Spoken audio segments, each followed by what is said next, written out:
Reverend Murray Pruden is Niue Cree First Nations from the Goodfish Lake and Saddle Lake First Nations. He grew up in the rural community of Smoky Lake, and his family's history comes from that area based on his ancestor, Reverend Henry Bird Steinhauer. Reverend Pruden has studied theater at the University of Alberta, received a theater performance diploma from Kayana College in Fort McMurray, and undergrad Bachelor of Fine Arts from the University of Lethbridge. He completed his Master of Divinity at the Vancouver School of Theology at UBC and studies at the Sandy Lake Soto Spiritual Center in Manitoba. Murray's path to ministry has taken him to many good places of his talents and spiritual gifts.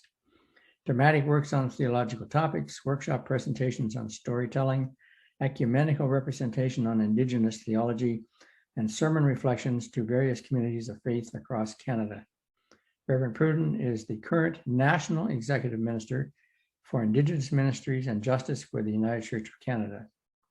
The title of Murray's presentation is Where We Are, Relationship, Land, and Respect. Murray. Thank you, Bruce, for that introduction. You actually made me a little bit homesick, explaining where I'm from.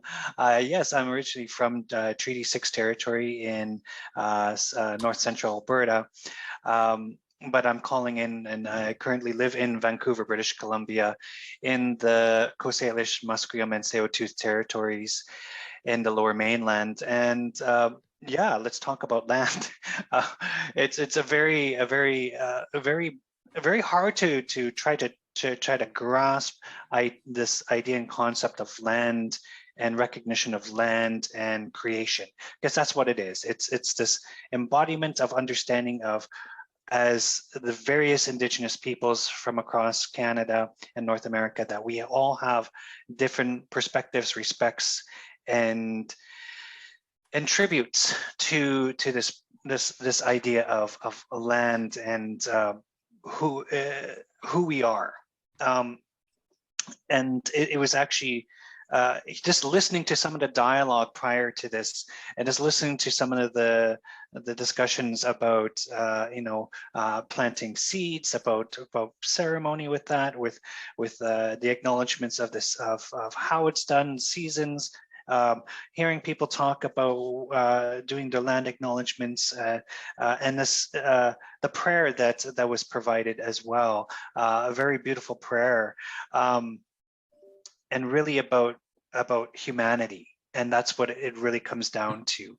I want to maybe take a step back before we start. I start engaging in this identification of land, and maybe talk about where we are in the Indigenous Church. I'm the executive minister for Indigenous Ministries and Justice with the United Church of Canada. Two things I want to maybe briefly talk about before I kind of do more recognition to land is this identification of this word of being Indigenous.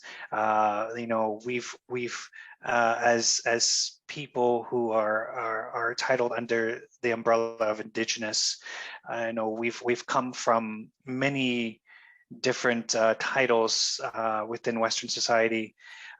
First as Indians, by government standards, to First Nations, to Aboriginal, to Indigenous.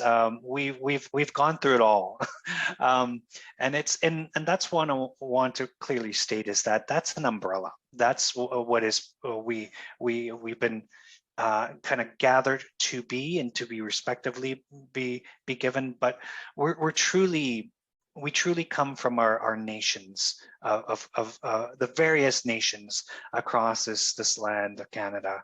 Over 300 different First Nations peoples within Canada, and also including the Métis and Inuit. We have various different, and we don't use the words of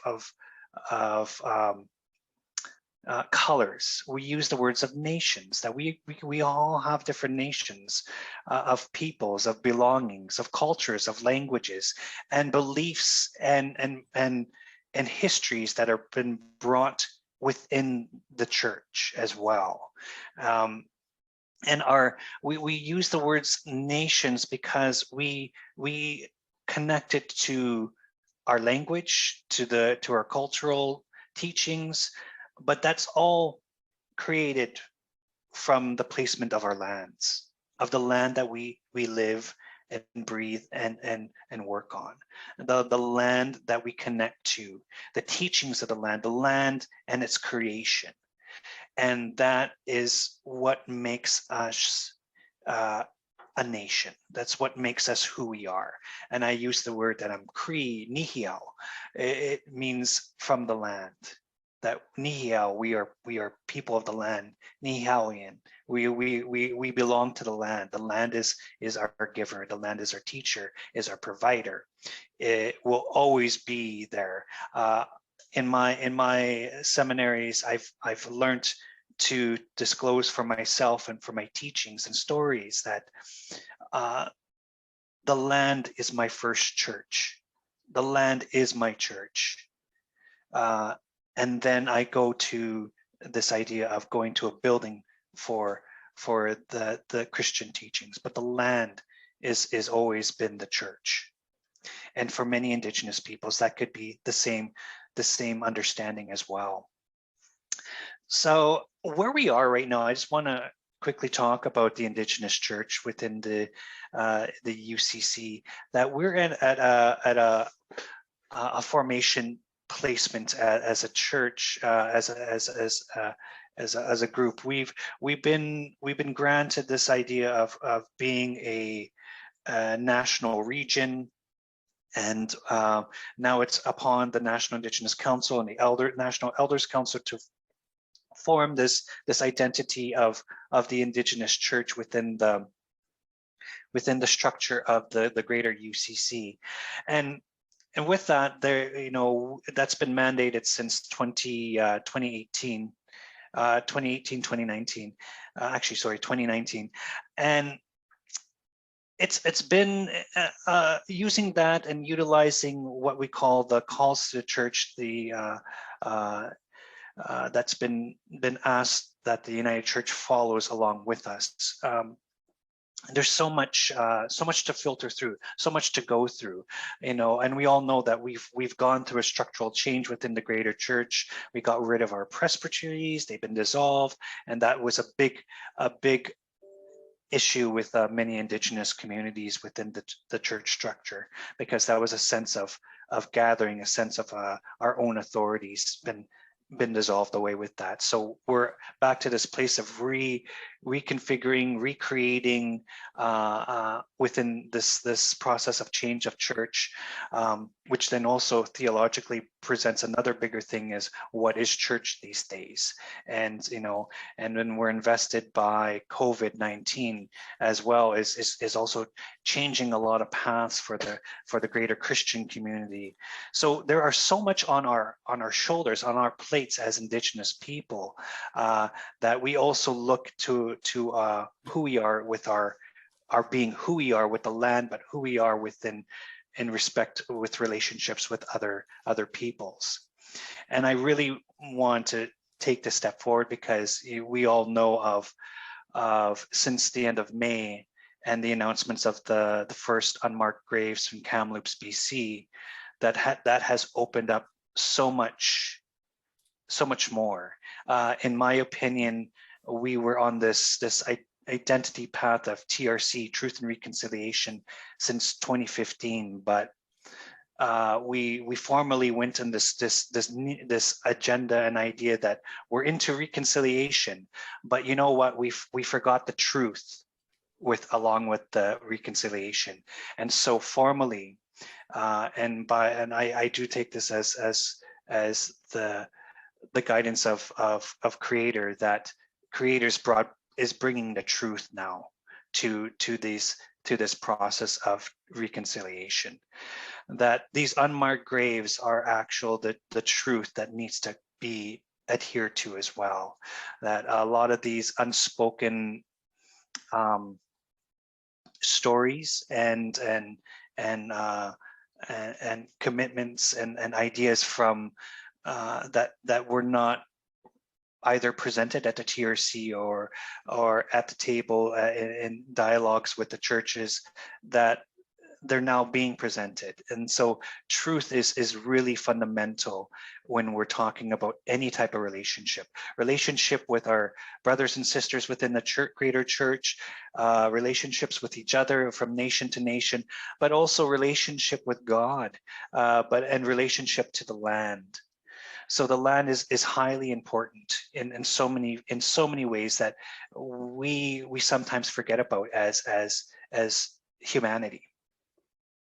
And I really feel that as Indigenous people, this is our opportunity, but also our responsibility to keep reminding all our brothers and sisters of the various nations across this world that we live in, that the land needs to also be a part of discussions when it comes to any type of movement, whether it be our daily lives to structures of a church, to structures of society.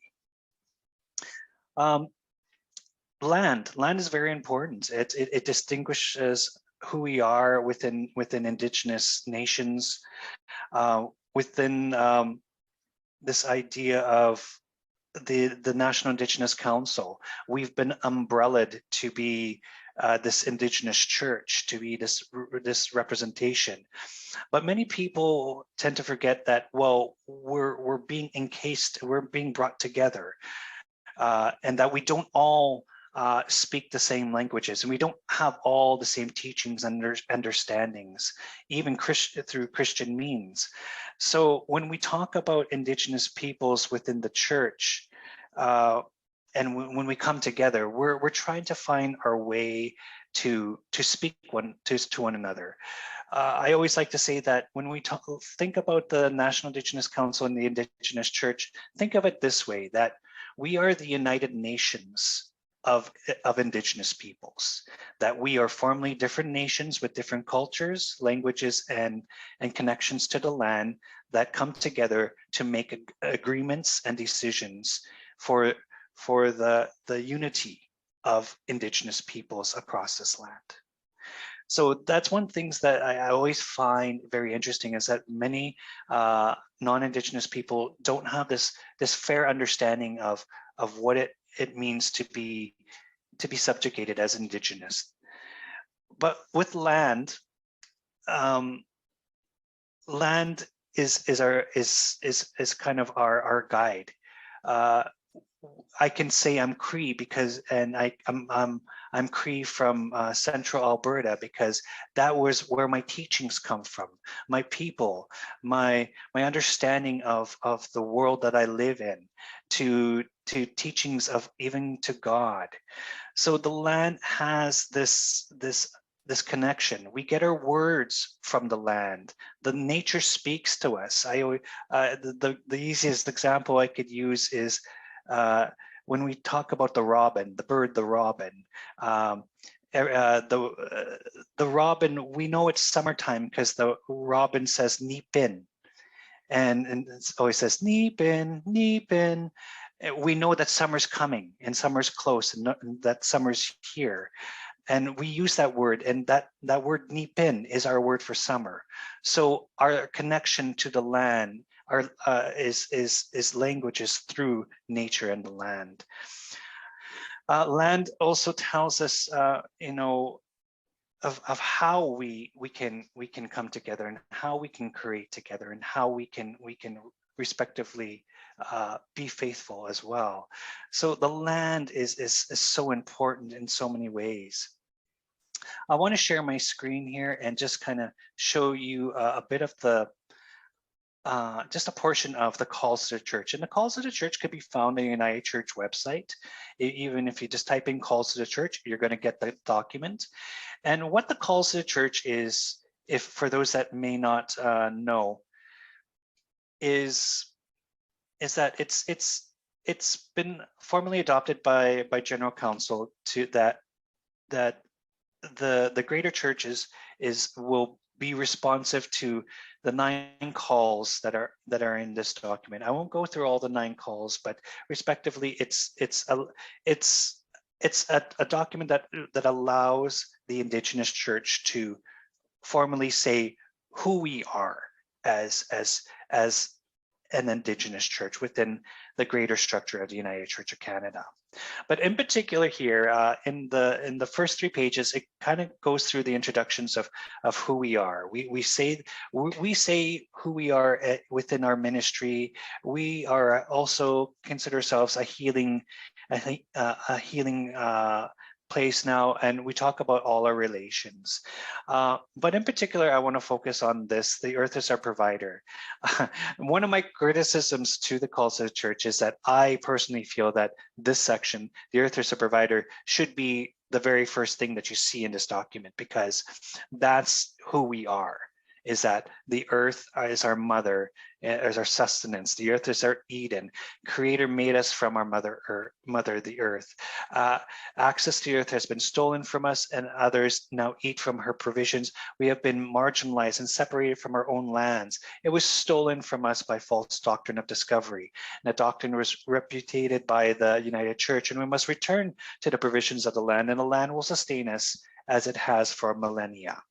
So, wow, like just saying that and knowing that, that's, for me, that's saying that's who I am. That's who Creator made me to be.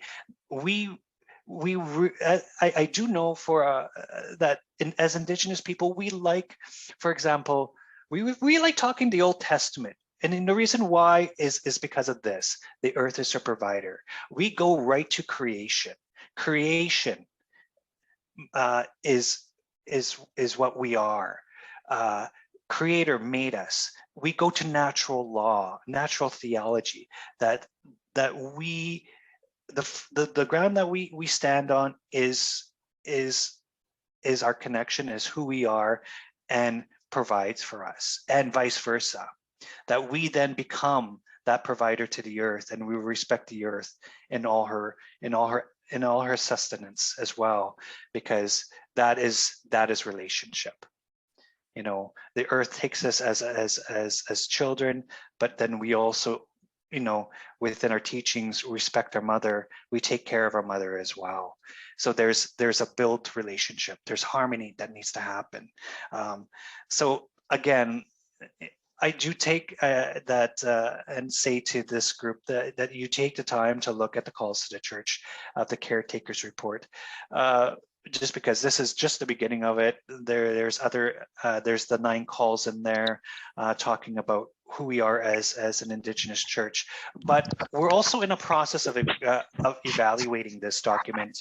The National Indigenous Council is now taking the time to thoroughly look through the caretakers report and respond back to General Council Executive to say, here's our evaluation of where we're at since the, you know, from 3 years ago, where we may need to be. So, you know, this is highly important for us because it's who we are. It helps us also to identify ourselves with the history of being with the church. We're slowly coming up to the 100th anniversary of the United Church of Canada, and with Indigenous ministries, with Indigenous church, we've only been really at the table for the last 30 of that 90, I think 92 year, or sorry, 97 years right now that we're at. So there's, you know, so we have a lot of wanted investment into this, into being part of the church. We want to share our knowledge of being within the church. I want to quickly go to this. I do a presentation in the United Church Indigenous Ministry history. I'm going to give you a very quick Reader's Digest of this church history with us,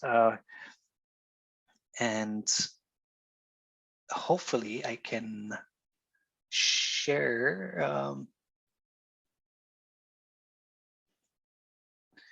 Okay, well, it's not allowing me to go into slide mode, but I'll just do them here.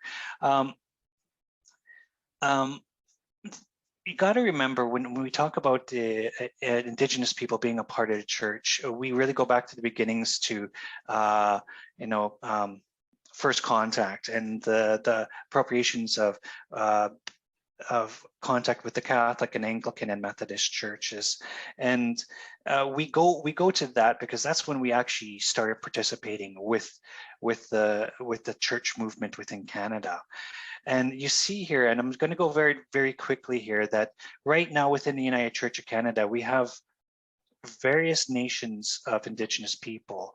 In Ontario in particular, the Ojibwe, Potawatomi, Ottawa, Mississauga, Chippewa, Mohawk, Cayuga, Tuscarora. Within the Northern Ontario and Manitoba, we've got the Oji-Cree, the Cree, Nakaway, the Anishinaabe. Within Saskatchewan, we have the Saulteaux, Nakota, Assiniboine, Dakota, Lakota, and then in Alberta, we have the Cree, Nakota, Stoney, and then on the west coast in British Columbia, we've got the Gitxsan, the Tsimshian, and the Coast Salish. And this is the current history, the peoples that are currently a part of the United Church of Canada. You know, we formed in 1925, and we weren't really at the table because, you know, historically we don't have rights at that time as Indigenous people. We weren't allowed to have rights till the 60s, to be honest. We weren't even allowed to vote unless currently, because if you know the current veterans, Indigenous veterans, many of them signed off without knowing their personal rights to their treaties and became Canadian citizens without knowing it and went into war. So there's many factors throughout history that we were never really at the table.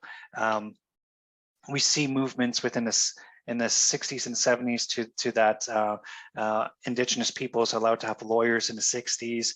We see ecumenical movements within with Indigenous congregants. In the 80s, we see First Presbytery being formed, and then the approach to apologies in the mid 80s and 86. And it was not even fully approved and supported in at that time too, of who we are as Indigenous peoples. We were just allowed to talk about our language and our land rights, but not our cultural rights. But in the 80s, we see the presbyteries form within the Indigenous church, and this is the beginning of who we are within the church. And we see the Right Reverend Stan McKay become moderator in the early 90s. And then we come to the 2000s and we see a change happen within the church, and the Aboriginal Ministries Council is formed, and we continue on. And when we get into the talks of the Truth and Reconciliation, and we also see the dissolve of presbyteries, but then the formation of regions. And then we also see the birth of the National Indigenous Council and Elders Council now, that happened in 2019, and that was adopted by General Council 43 in October. We have the National Indigenous Spiritual Gatherings happening. And then we come today to where we have the questions, where do we go from here together as United Church of Canada? So why is Murray saying all this stuff? Why is Murray making this statement about who we are as church?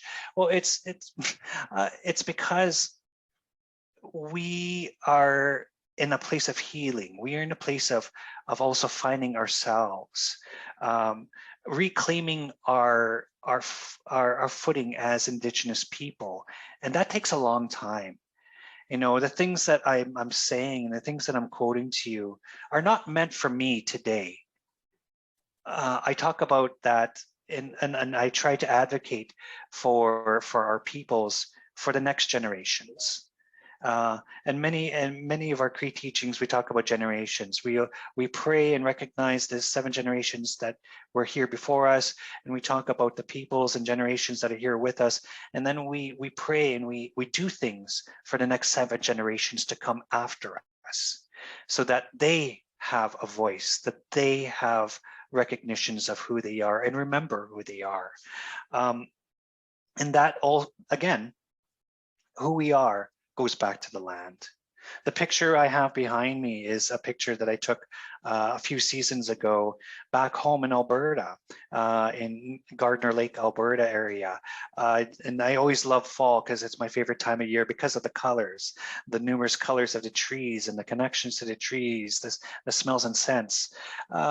We all recognize, and you don't need to be Indigenous to recognize and respect the land, because we all have equal footing to this.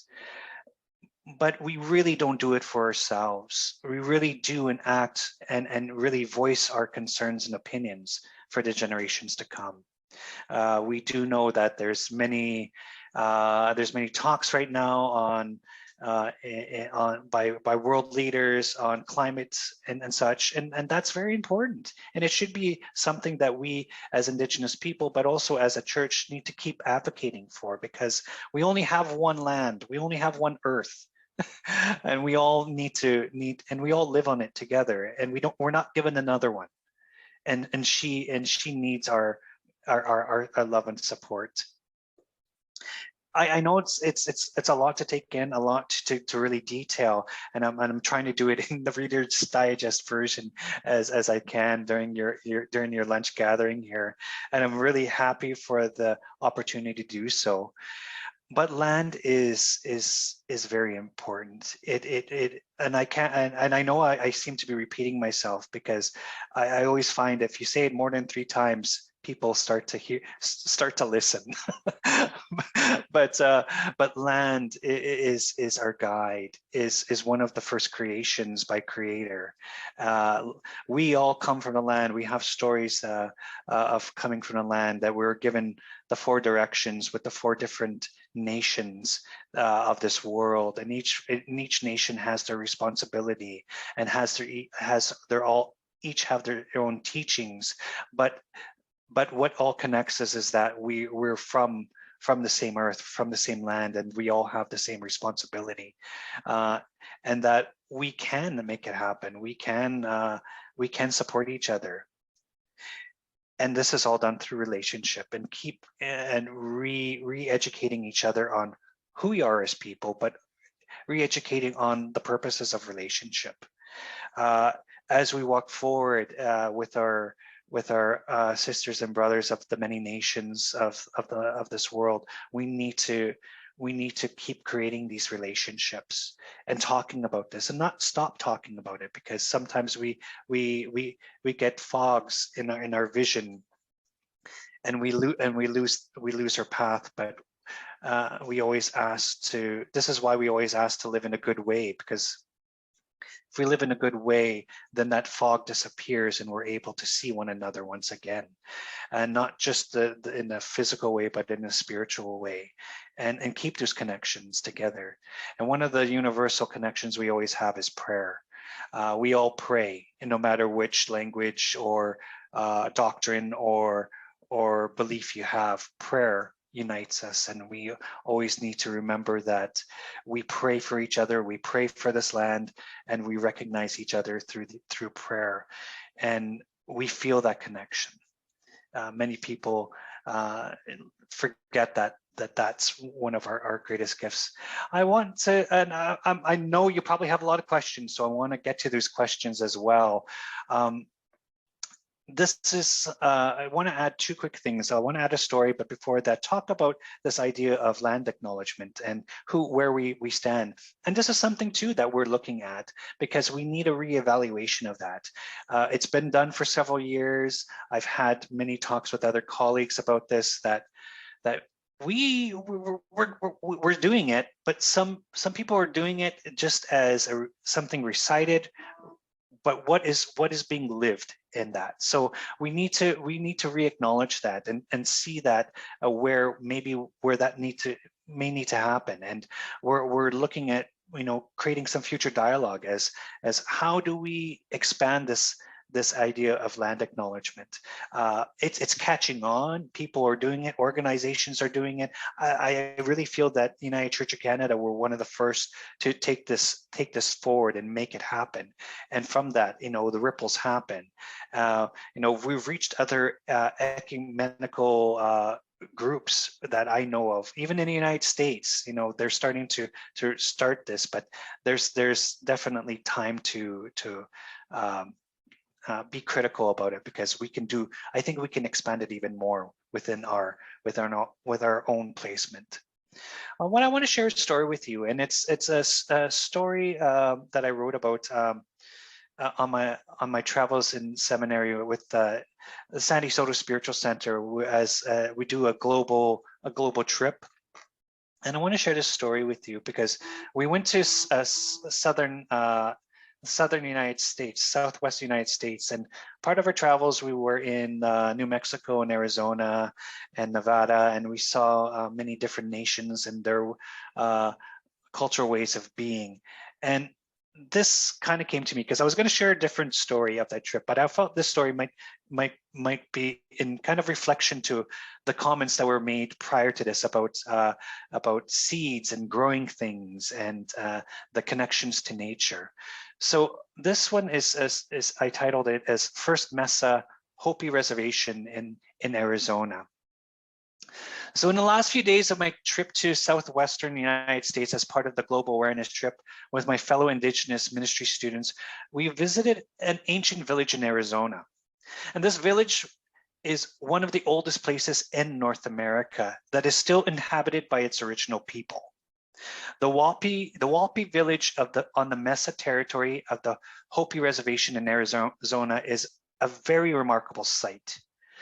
Sitting high on the cliff of mountain overlook, you can see the entire countryside and the other two Mesa villages on their mountain terrains. But the Walpi village where I was standing was the oldest of the three. For a village to have been there for over 1,100 years is remarkable.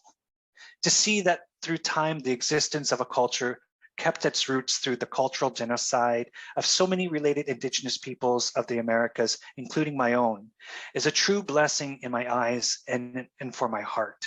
And as I stood on the mountain's edge with no barriers to prevent me from falling, I took in the landscape and let the wonders of Mother Earth speak to me, her words of wonder of these people of the Walpi village.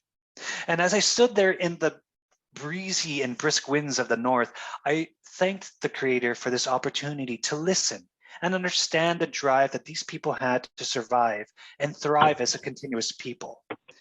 We were welcomed by a guide by the entrance of the Walpi village, who is the keeper of his family's house in the village. And such history in this great place that has no running water or electricity to this date. Our guide was quite remarkable in this discussion to our group and was genuine because he saw us as Indigenous people as well. And so he was willing to share his stories with us. The Walpi village was actually originally a few hundred feet below from where we were standing on top of the cliff, then moved the village to a higher point because the people of the time were doing what they could from enemies that might try to attack or raid their village. So I'm sure many people visiting this place, if not scared of heights, would try to invade the village, would not know the landscape as well as these people do. The village reminds me of the villages I had visited in Israel and Palestine. In order to protect the village, they built their homes on higher peaks to secure their homes and families and trekked water from below. The historical and traditional value of this Mesa One village is remarkable because they have kept as best they can the traditional ways of their people. The village is under a matriarchal system of society. So all the practices follow the female lineage in the household. So the laws follow a different cultural protocol than European culture that is not used to. However, I totally understand the rules and traits that these people follow because it's quite common in most Indigenous cultures and traditions to follow the women's lineage and line a family tree, like my own. Makes sense since we all come from Mother Earth. The matriarchal system in the village is quite remarkable. Each home in the village is owned by a woman of the family. In the case of these people, the youngest daughter of the household. The reason? Because the youngest daughter of the household is expected to live the longest. I asked our guide, what happens if a family doesn't have any daughters? His simple reply was, the house would then be owned to the youngest niece related to the wife of the household to keep the tradition going. So the people to this day is an agricultural people. They grow and plant their fields below in the open landscape, below the mountain terrain. And to mention, the farmers' fields are also owned by the women of the household. So not only do the women own the homes, but the lands of the terrain. The men of the village own nothing. The recourse to this practice is the men are the leaders of the village, so no woman can hold leadership roles. And the men and the husbands of the households, when they do have children, have no role or responsibility to raising and bringing up the children of the family. The honor and teaching and punishing of the children go to the uncle, the mother of the household. The uncle is responsible for teaching and giving guidance, raising to the family's offspring. The farming of the land is quite traditional and still practical to this day. And this is the strong understanding and connection these people have to the land. The Walpi village do not irrigate or bring any water or alter their fields in their farming. They rely on their spiritual wisdom and ceremony to farm and raise their crops. They practice ancient ceremonies to ask for rain and spiritual guidance, to see when and where to plant their crops and when not to plant and raise the fields each season. They listen to Mother Earth and the ancient spirits, and I like to say our Creator, to fulfill and sustain their cultural and livelihood. And the layout of the village has reason to how, what, and why the village is formed. The highest house in the village is given to the protectors, the warriors of the village. The family's sole responsibility of the village to look out in all directions and monitor all the paths, walkways, and areas in and around the village and mountain and the land surrounding the village. The family is strictly there to always protect the village to this day at all costs for the livelihood, maintenance, and survival and protection of the people, the lands, and their way of life. Each household in this village has a responsibility and role in the village, and each household has kept that promise as has been passed down generation to generation. The people of this village were actually much smaller in average height, and persons of today, their doorways and entrances to their homes are only 4.5 to 5 feet tall. It gives you an indication of the ancient height. The village was entirely vegetarian in their eating habits before domesticated animals were introduced to them by the Spaniards before colonization and invasion. Meat was not a source, but now the average height of the men in the village is now 5'11" to 6 feet tall. Shows what changes a community other than spiritual and governance systems can have on a community. I reflect heavily on my experience to the Southwest United States, and the Walpi village experience is what always stands out to me the most, because the amazement that a people still living as best as can in a time that has changed the ways of so many indigenous peoples of this world. The actions of the Christian missions are living proof of lost identity of all indigenous peoples of this world. I am one of them. And the actions of Christian missions dictate the way people are to be raised, to be taught, to be nurtured, and to be looked at a given society. I am a reflection of an outcome of Christian mission on a colonized people, but I also been given the opportunity to live in both worlds as an Indigenous person today. The respect of my Christian and spiritual followings, and also the respect and given of the teachings from my family and my peoples to the land. And without both, I would not be who I am today.